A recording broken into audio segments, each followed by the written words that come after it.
मीरगंज नगर परिषद पर सरकारी राशि के दुरुपयोग के विरोध में वार्ड पार्षदों ने दिया धरना।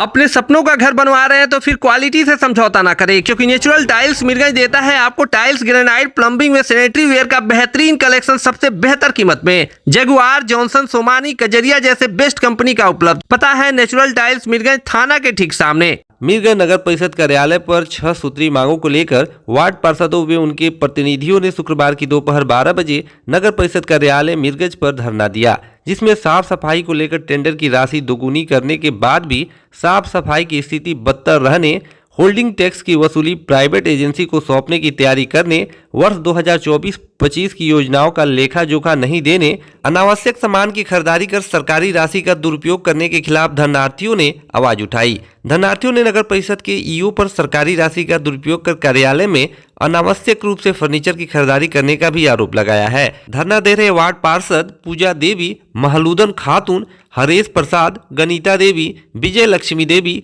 रघुवंश पंडित, पार्षद प्रतिनिधि व सामाजिक कार्यकर्ता मैनेजर सोनी, दिवाकर मिश्रा, मृत्युजा सैफी, विजय यादव, पवन गिरी ने कहा कि अगर व्यवस्था में सुधार नहीं हुआ तो नगर परिषद के खिलाफ आंदोलन तेज किया जाएगा। गंदगी, जल जमाव के कारण आए दिन उन्हें वार्ड के निवासियों से बेइज्जती झेलनी पड़ती है। धरना कार्यक्रम की अध्यक्षता पूजा देवी तथा संचालक सामाजिक कार्यकर्ता मैनेजर सोनी ने की। इधर धरना की सूचना पर नगर परिषद कार्यालय पहुंचे हथुआ अनुमंडल के कार्यपालक दंडाधिकारी कौसर इमाम ने नाराज पार्षदों से मिलकर उनकी बातों को सुना और निराकरण का आश्वासन दिया। नगर परिषद मीरगंज के ईओ मनोज कुमार ने कहा कि सरकार के नियमानुसार जैम पोर्टल के द्वारा सामान की खरीदारी की गई है, होल्डिंग टैक्स में कोई बढ़ोतरी नहीं की गई है, सभी आरोप बेबुनियाद है।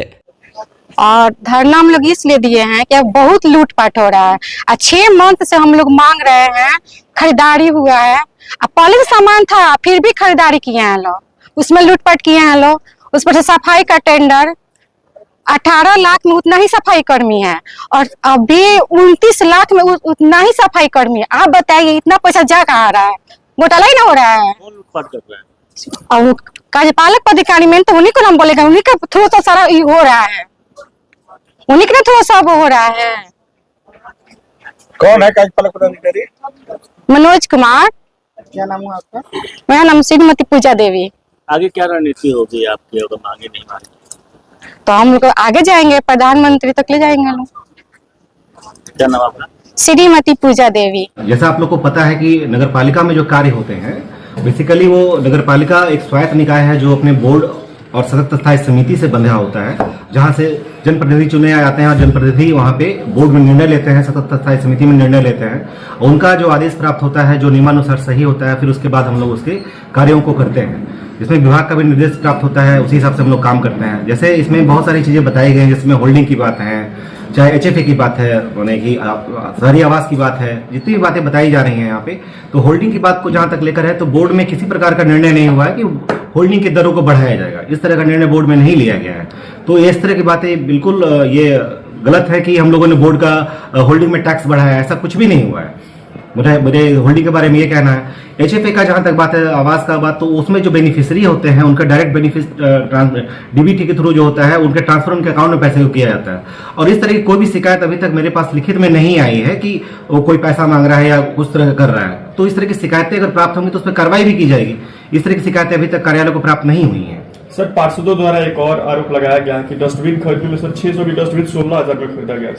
ये बिल्कुल बेबुनियाद है। 600 रुपए का डस्टबिन, आपको पता होगा कि पूर्व में भी नगर निकाय में जो 240 लीटर का डस्टबिन है, 600 में तो जैसी जानकारी मुझे नहीं पता है। हम लोग बिहार सरकार का जो निर्देश है जिसमें कि जेम पोर्टल से खरीदारी की जानी है, हम लोग उसके थ्रू खरीदारी किए हैं। और उसमें भी जो बोर्ड का निर्णय था कि हरा ब्लू डस्टबिन मिला करके 100 पीस लाना है, तो हम लोगों ने उतना ही मंगवाया है उसको। और उसमें कहीं से भी ऐसा नहीं कि उसको 16,000 में खरीदा गया।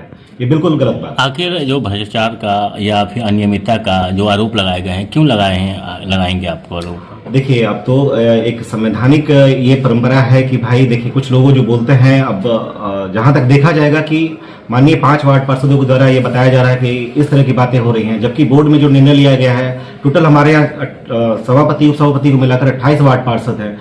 करीब करीब 22 वार्ड पार्षद जो सभापति जो बता रहे थे, जिस तरह की सारी चीजें हैं वहां पे, हम लोगों ने किसी भी तरह से अनियमितता, वित्तीय अनियमितता या किसी और चीजों में हम लोगों ने उस तरह का कोई भी कार्य नहीं हुआ है। अगर कुछ भी कार्य होता तो बाकी वार्ड के लोग भी इस तरह की बातें को उठाते, लोग उस तरह की शिकायत करते, पर कभी भी ऐसा नहीं हुआ है कि हम लोग बोर्ड के खिलाफ जाकर कोई काम करें। जो भी निर्णय लिए गए हैं, बोर्ड में निर्णय लिए गए हैं, उसी के आधार पर सारा कार्य हुआ है। ठीक।